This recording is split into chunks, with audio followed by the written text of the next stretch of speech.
Welcome to this edition of New Humanum. My guest today is Roger Wagner. Roger is a painter, an artist, an illustrator, a poet. He lives and works in Oxford, and much of his work is on a religious theme. Roger Wagner, welcome to New Humanum. To begin at the beginning, tell me about your early life as an artist. Were you someone who always knew from a young age that art was going to be your thing, that you wanted to be a painter? I certainly drew and loved drawing and painting from an early age. I remember when my grandfather had been a teacher who had his own school. I went there as a very small boy, and I had a teacher who I just met or got in contact with again the other year, who was very glamorous. She became quite a well-known actress, but she was very, very beautiful. And I remember I must have been about 5 or 6. We had to ask for pencils and paint, and I went up to her and said, "Please, miss, may I paint your portrait?"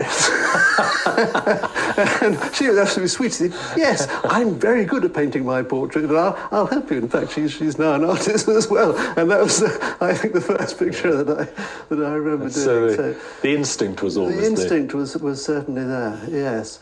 I mean, I don't know that I ever thought at that stage of being a painter. I didn't know anyone who was a painter at that.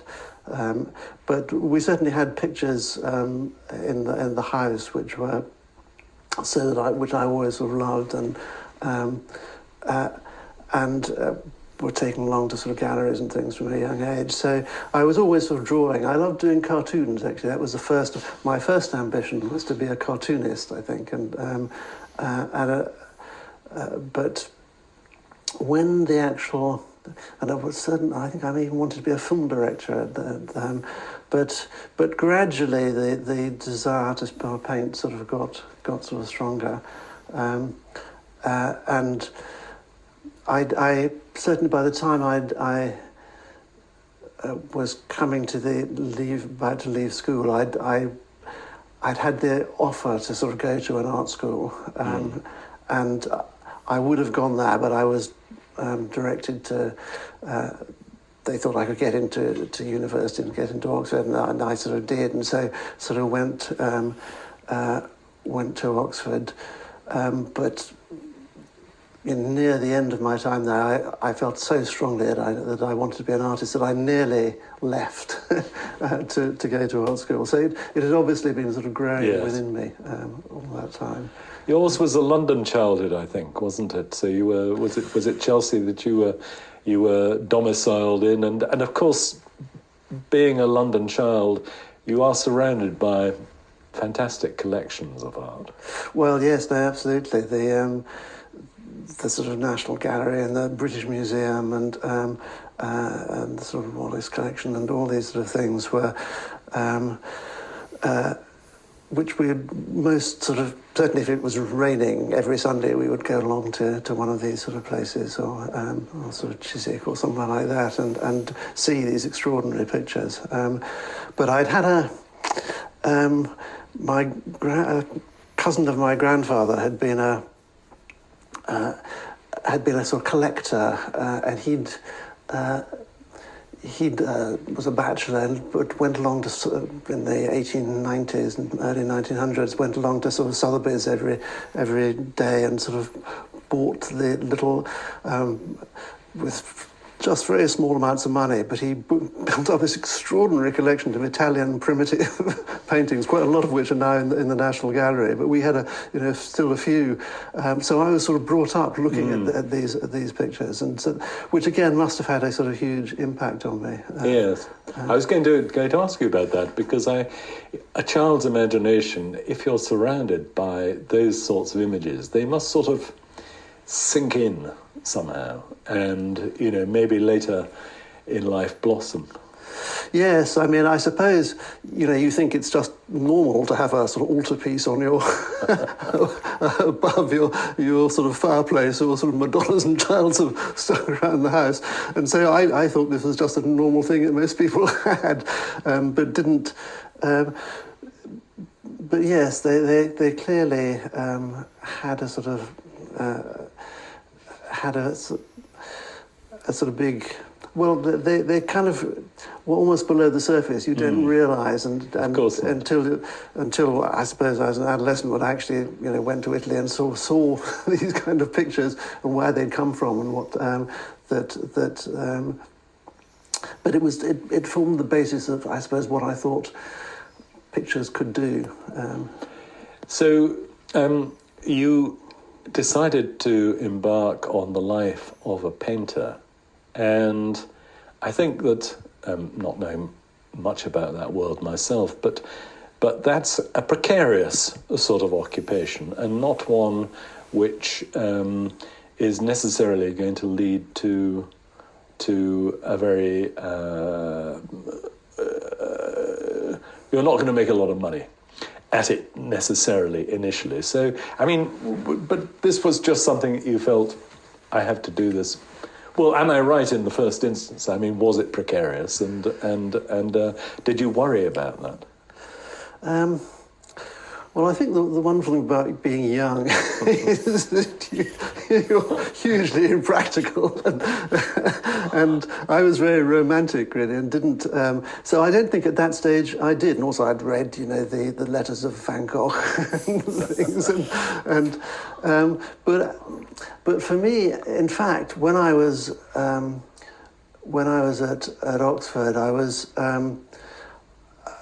just sort of coming up to my sort of finals, and I had this very sort of strong sense that actually painting was what I was called to do. It was almost like a kind of religious vocation. It was actually, I felt something that God had told me I ought to do. And so I remember one evening when I suddenly had this realization, sort of walking, I was living in digs in Jericho, sort of walking around Jericho at sort of 2 o'clock in the morning, thinking, I've got to go and do this.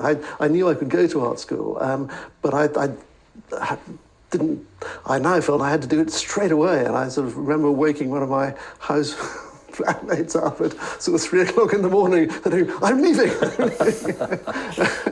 and indeed, I went to see all my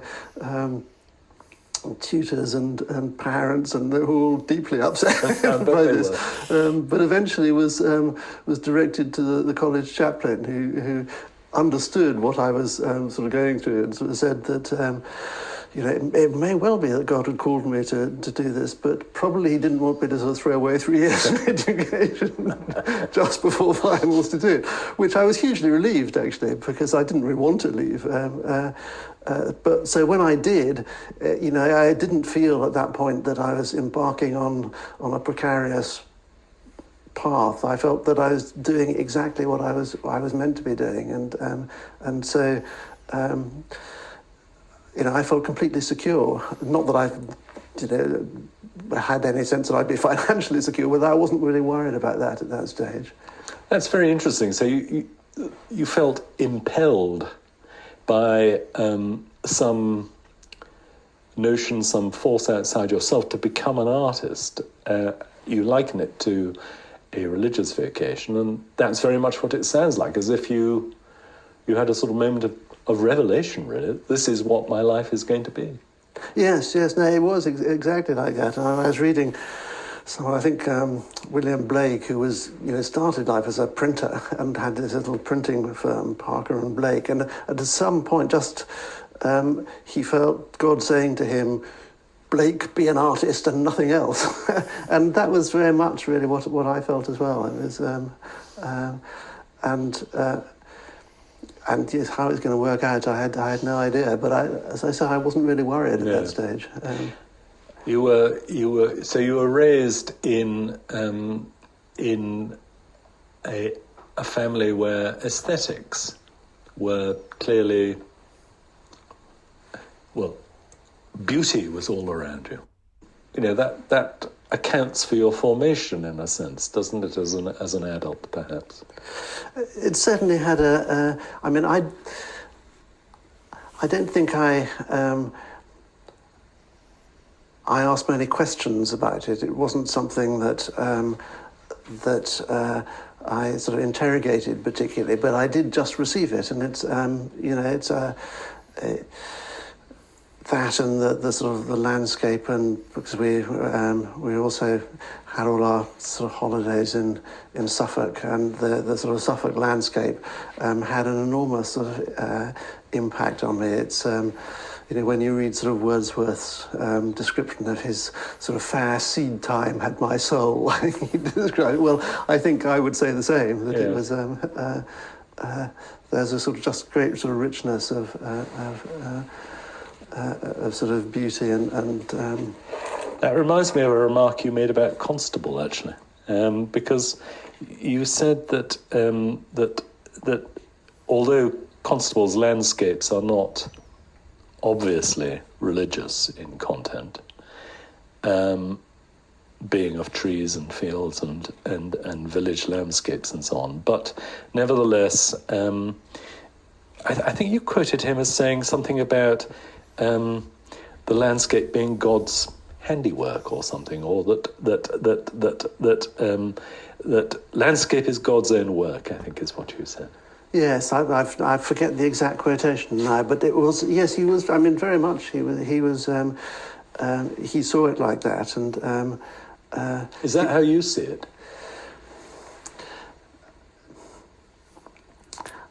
I think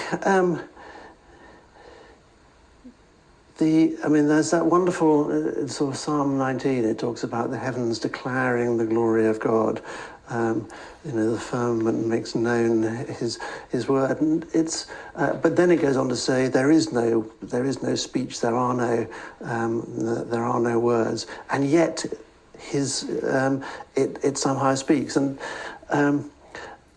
I think that's what I feel about sort of landscape. You can go into a landscape and it can mean nothing to you, yet then suddenly, maybe the sun comes behind a cloud or so, and it's full of sort of meaning. It sort of speaks of sort of glory and wonder, and so it is, as it were.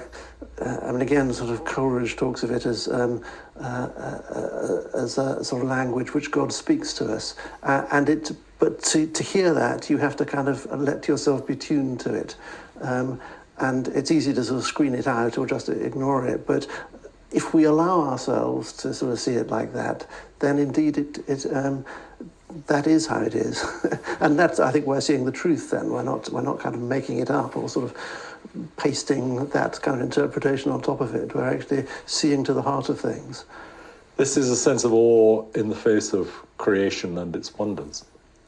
Yes. I think awe is and sort of wonder is actually, when you see something with the kind of rounded eye of wonder, you're really seeing it. Otherwise, it's what again Coleridge calls the film of familiarity. It can just sort of screen it out from you, but to actually to wonder at it, to see it with awe is actually to see it. Yes, yes. I mean, you and I first met some years ago now, actually, but because one of your a subject to which you returned often as an artist, as a painter, were the wonderful black poplar trees at Binsey, and along the riverbank there, and yes. Which was also, of course, the subject of Gerald Manley Hopkins' famous poem about the poplars at Binsey. And I wonder if what you're talking about there, about seeing the reality of creation, the awe and the wonder, if that was part of your fascination with those trees in Binsey. Yes, I used to, when I was, I said before, when I was an undergraduate, I lived in Jericho, and so I would go out and often and walk underneath the trees there, which had this extraordinary, because they have these long sort of stems for the leaves, so that when the wind blows, you hear this sort of oceanic sort of sound underneath them, and I would often just sort of walk up and down underneath, when I was thinking of an essay or something like that. But they, yes, they did somehow sort of speak to me in that kind of, and it's a strange.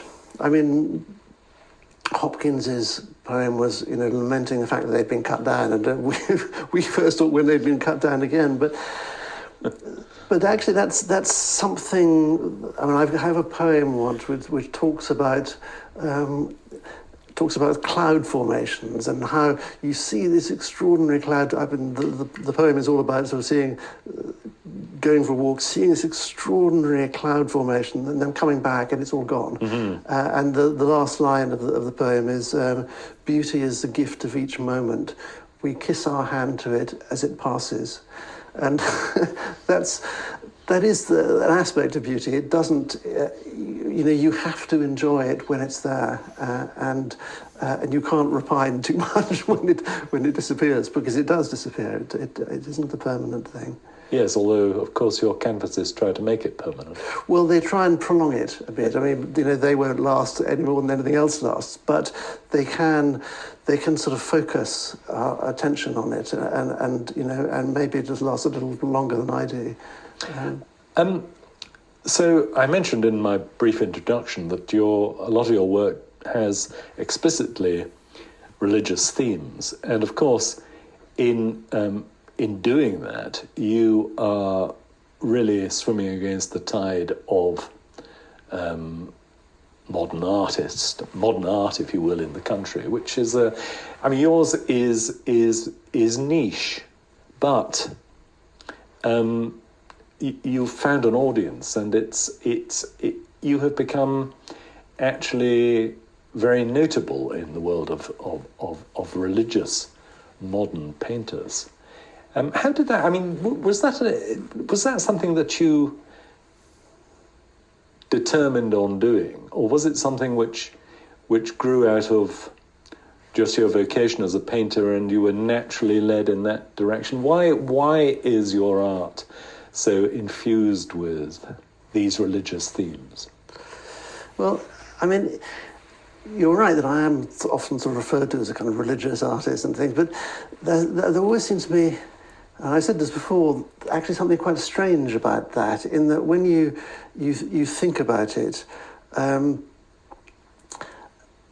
connection between art and religion is so ancient and so profound that the kind of, all the great civilizations have produced, art and religion are essentially the same thing. They're not sort of separate things.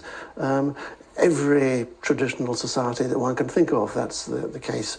As far as we can tell, as far back in prehistory as you can go, that's been the case. It's only really in the last 300 years or thing that the two have seemed separate, or seem to go separate ways. So to me, and I think there are interesting sort of reasons for that, but I think essentially there are no non-religious artists. Everyone is actually making images about things that are help to make sense of the world in some way, or even if they don't think that the world makes sense, you can't avoid that sort of basic sort of impulse in art. So I'm in a sense of I'm not, as it were, I don't think of it as a kind of niche activity. I think of it as a sort of fundamental activity. But I think of the particular kind of, I suppose, religious or sort of Christian view that I'm putting it seems to me where that comes to its sort of truest version. And so I'm I suppose, wanting not to be apologetic about that and to actually to make it central. And I suppose I sort of quoted Blake earlier, but there's a wonderful in one of his books, which is called Milton, A Prophecy. The introduction to it is actually an appeal to artists, to young artists, and to architects and writers. And it says, don't be conformed to, I'm sort of paraphrasing, to the work of the age, where people are making vast amounts of money from meaningless sort of pictures, but actually found your work on Jesus Christ, and make that the centre of your work. And he then goes into this great poem. And did those feet in ancient times walk upon England? And that's where it comes from. And it's actually an appeal to artists. People kind of misunderstand that poem, but and it ends, I would that all Christ's people were prophets, or all the people of Israel were prophets. And that seems to me the heart of the artistic calling. You place yourself then in that answer, in an artistic tradition stretching right back through English history. And do you feel that yourself, that you are, are you conscious in any sense of perpetuating this tradition? Is that or it is just you as an artist, and that is natural to you? Well, I don't think I sort of set out exactly to do that. But what I do, I think someone once said that, art that is worth anything shouldn't just be one person thick. It should be many people thick. And that's the art that I've really responded to in my life, that just has this sense that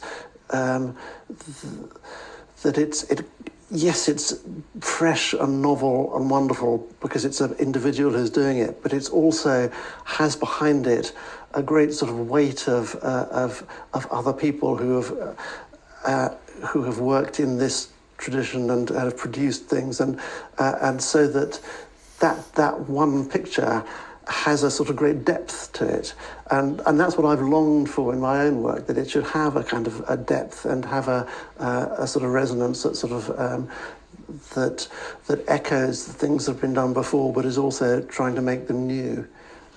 I would say one of your canvases where you achieve that triumphantly is the canvas Menorah, which was the first time I became aware of your work. I think it was on display in the Ashmolean because it had won a prize, I think. And I remember standing in front of that picture and receiving from it an emotional and spiritual charge. But for those who don't know it, it's actually the superimposition of a crucifixion scene set against the background of a landmark familiar to anybody who lived in Oxfordshire, which was the Didcot Power Station, and those enormous... Just tell me about the genesis of that picture, because I want to know, actually, how those two things came together.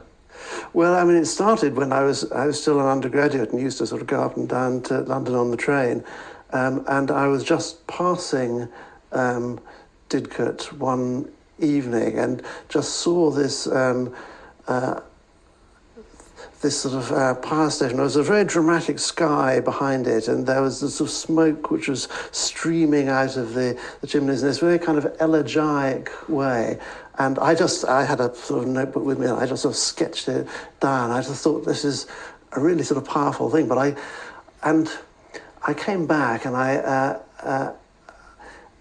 I had this sort of drawing, and I was thinking, this is somehow, because it almost looked like an arch behind the thing.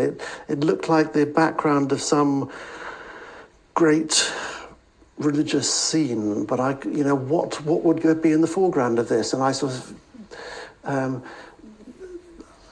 kind of think on paper. I was drawing images, and they actually began to look like figures from the photographs of the Holocaust and sort of things like that. They were contemporary figures, and the first version I did of this, it then turned somehow into a deposition that I had. It was but then, and I did a picture like that, and someone who'd seen the canvas said, "Did you intend that these should be a menorah?" And I suddenly changed the whole, because they do. There were two groups of 3 tiles on either side and a sort of central chimney in the middle, and it formed exactly the menorah, which was obviously a sort of symbol for the Jews of the presence of God.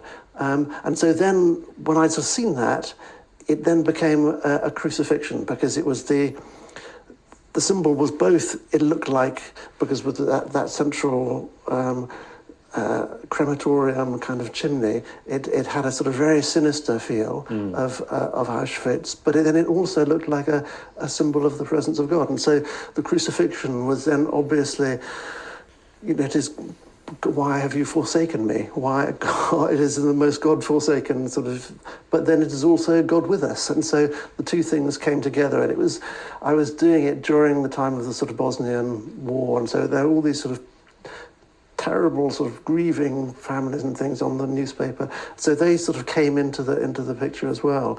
And yeah, so that was really the sort of genesis of the painting. That picture, and many of your other pictures, have this intriguing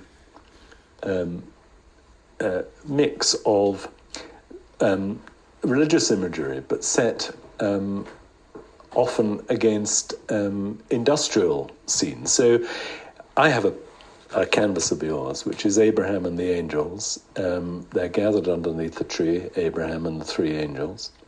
But in the background, there's what looks like a cement works. And that is quite a minatory and threatening thing. It feels as if, it feels in many of your canvases, as if there is a threat. And it comes often through the depiction of industrial buildings and installations. I mean, what is that about? Well, yes. I mean, it's in fact it's a sizable nuclear power station in the background of your picture, because I as I was saying, I sort of grew.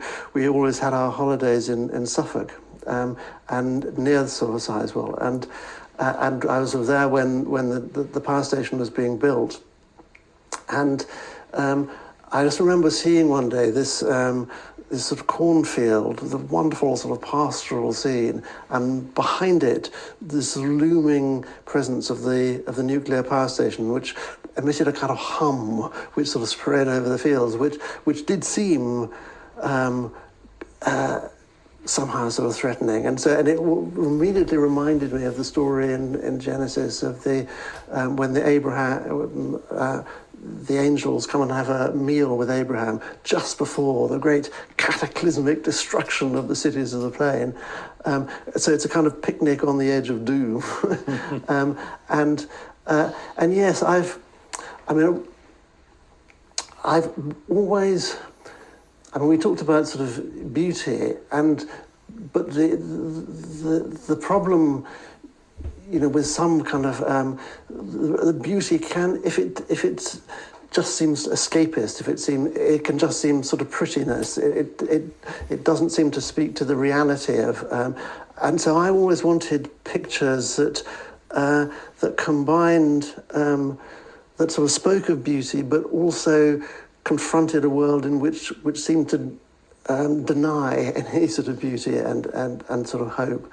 And I wanted the two things to sort of somehow to go together. So industrial buildings seem, because they're often sort of blank, they don't have windows, they aren't sort of human in that sense, but they are grand and imposing. They kind of seemed a perfect sort of metaphor for that, and because you get them in these kind of sort of landscapes.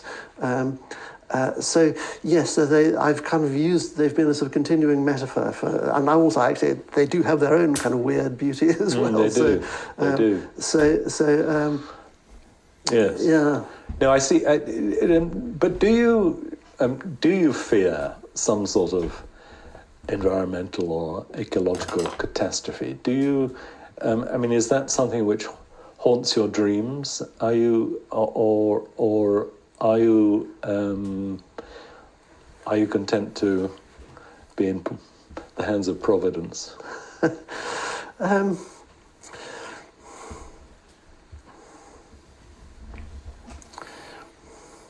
Well,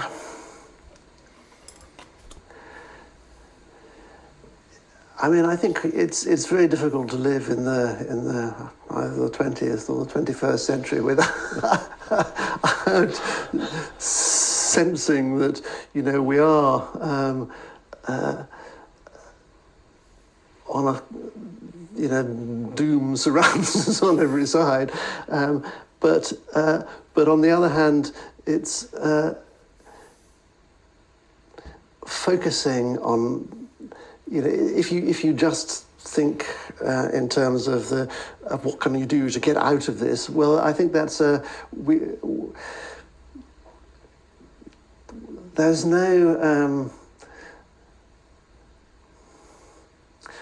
well, I suppose salvation in the end doesn't come from you know, I honour political activists and so on, but I don't in the end think that is where, you know, human salvation sort of comes from. So I've always wanted to have a sort of transcendent aspect to my sort of work, which, yes, we actually have to do things in the world, but, you know, I'm afraid I'm not we all have kind of limited bandwidth, and sort of activism isn't really my No.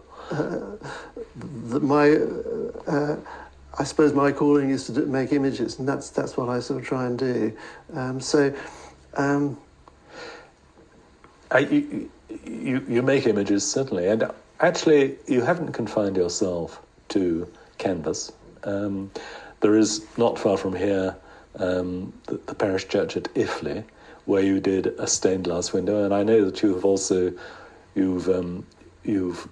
you have illustrated and produced and published books of psalms, and so you've worked actually in spheres other than just pure paint, but always the same themes. Yes.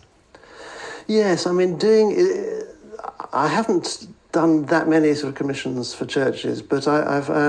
What was it like doing that stained glass window? Because I mean, that is.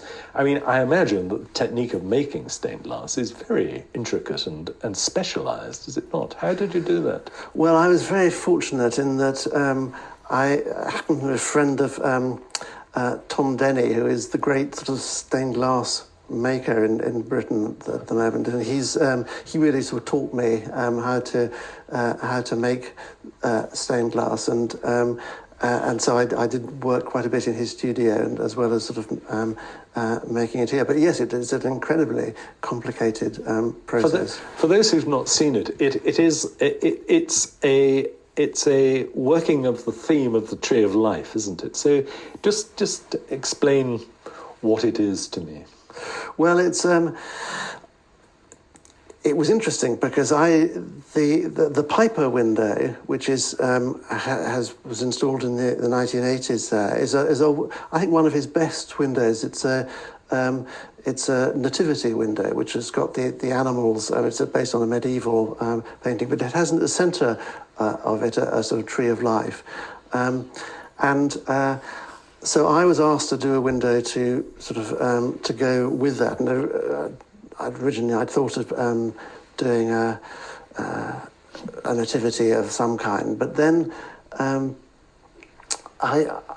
thought it'd be a good idea to ask the congregation what they felt, and not really anticipating that I would be guided by this, but it would be but in fact people came up and someone suggested they'd seen some of my tree paintings, one of which had a sort of crucifixion in front of it, and says, why didn't I do something like this? And so I just sort of started, again, sort of painting, and very quickly this little image arrived, in which was, it was a flowering tree with Christ sort of crucified on the tree, and a sort of river of life flowing down from it was going towards the font, because that was the other thing that I'd been asked to sort of link it with the font as you go into Iffley Church, and sort of sheep on the beneath the tree, I was a little worried when I did this, because it seemed to have sort of poetic images, but it didn't clearly had any immediate sort of scriptural basis. So I did this thing. I went off I happened to be going on holiday to Rome, and while we were there, we went into San Clemente, which is an extraordinary sort of 12th century church, which is built on a sort of 6th century church, which is built on a 1st century church, which is all underneath them. But in the apse there is a mosaic, probably the same age as Iffley, but it is quite likely based on the earlier images in the earlier churches, which is a tree of life with Christ in the centre and a river flowing down and sheep beneath it. And so I suddenly sort of realised that actually whereas I thought I'd been just doing something out of my own imagination, that I was actually kind of plugged into a tradition which I didn't even know about. I was going to say, talk about working in a tradition. Yes, well, absolutely. And I discovered then that actually this goes back and back and back through the Christian ages. And Anglicanism, because all the ructions in the church and the controversies that there have been in recent decades, do these disturb your allegiance, or has it always been for you Anglicanism is just what you are, and it's natural and unshakable for you?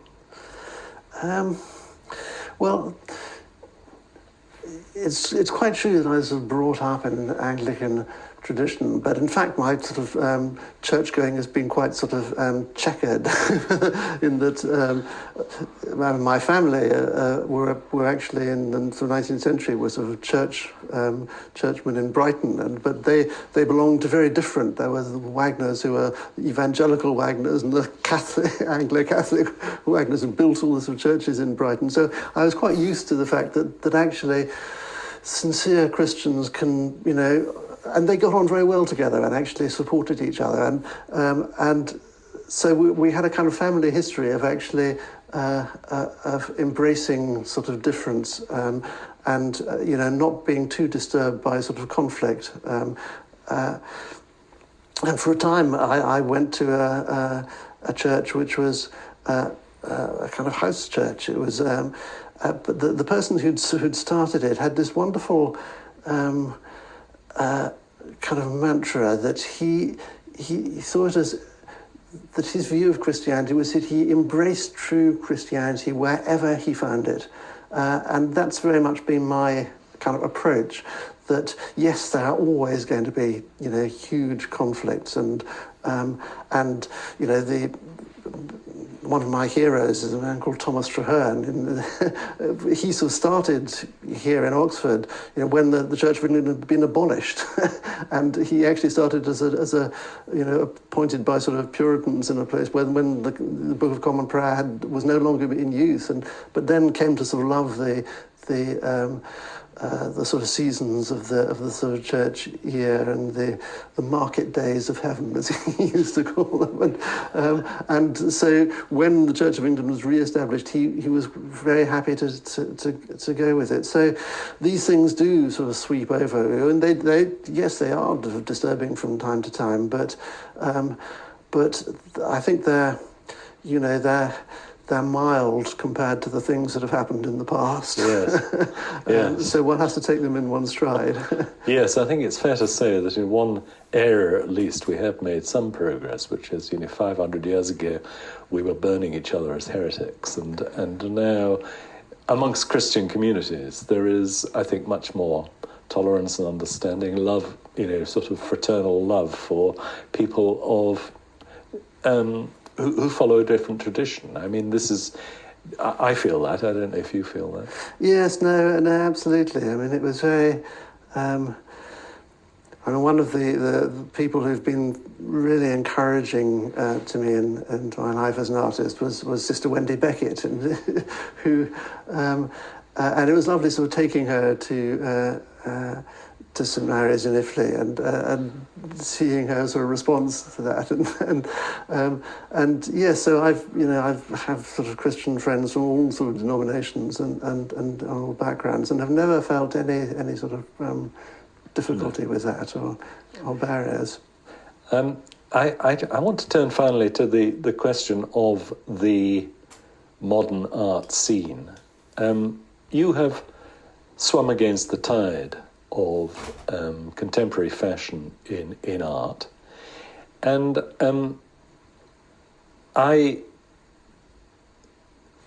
when I'm confronted by a lot of modern art, I find it empty of meaning somehow, and I wonder what you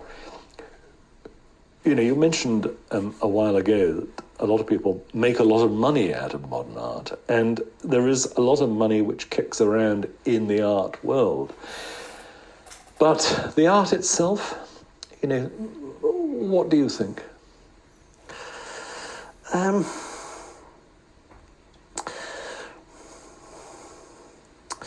Well, I think what perturbs me more than, there's always been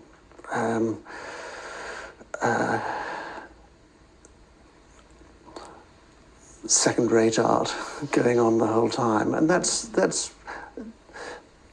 sort of par for the course in a way. Absolutely. What perturbs me is actually the abandonment of the traditions of art education, of actually learning to draw, learning to paint. There's no reason why people should stay with that. There's I have no problem with people exploring different kinds of ways of making imaginative things, not using traditional materials or exploring whatever way they can or like. But if you don't sort of learn these sort of basic things, you're missing out on something that has been hugely important throughout the whole of human history, and the fact that art schools have downgraded or even abandoned their sort of drawing and painting is it true that people in art school these days do not learn to draw? It's not always true. There are definitely art schools that are very, very good at doing that. But it is also true that there are art schools which have almost sort of persecuted their drawing departments and sort of closed them down, and that is a worry and a sort of sadness, because it's sort of traditions are actually quite sort of fragile. What if you sort of break it? If you don't have people who've learnt to do it, then they can't teach the next generation. So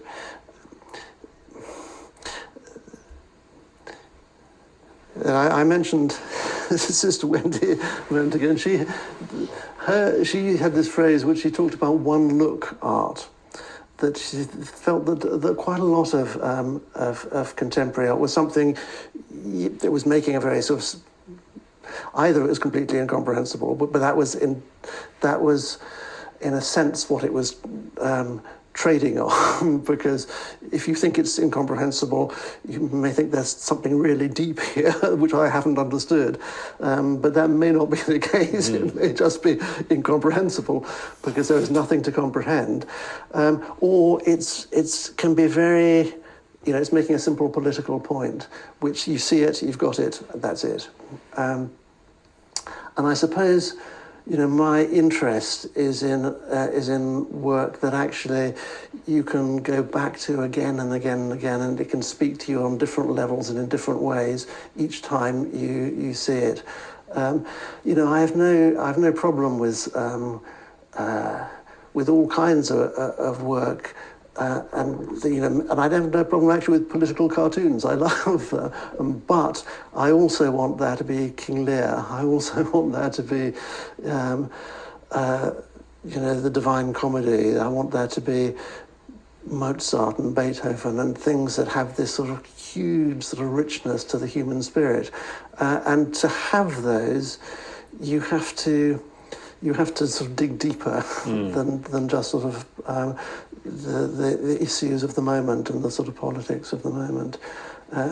And it's quite rare to find work that does that. There is work that does that, but it's often not valued. And I've mentioned Blake sort of several times now. But one of the things that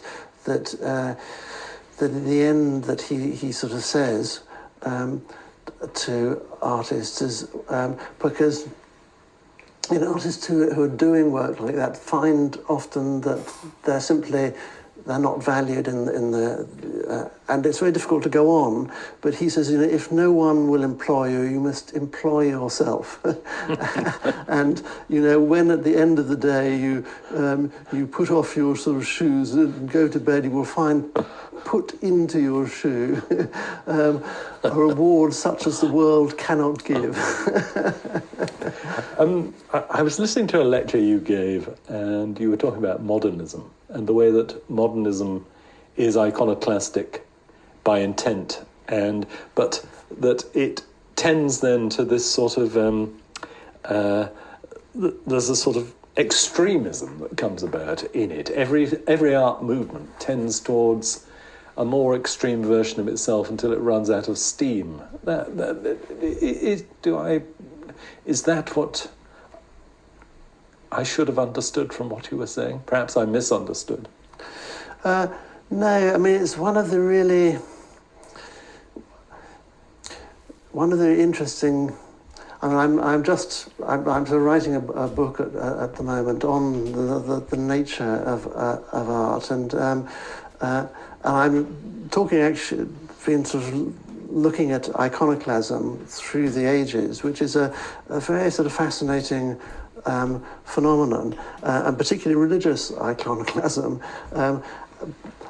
because it's been it goes right back to ancient Egypt and obviously sort of through to the Reformation, but also into modernism, because a lot of the early modernist artists saw themselves as deliberate iconoclasts, that they were sort of breaking things. And breaking things is not in itself, I mean, it can be,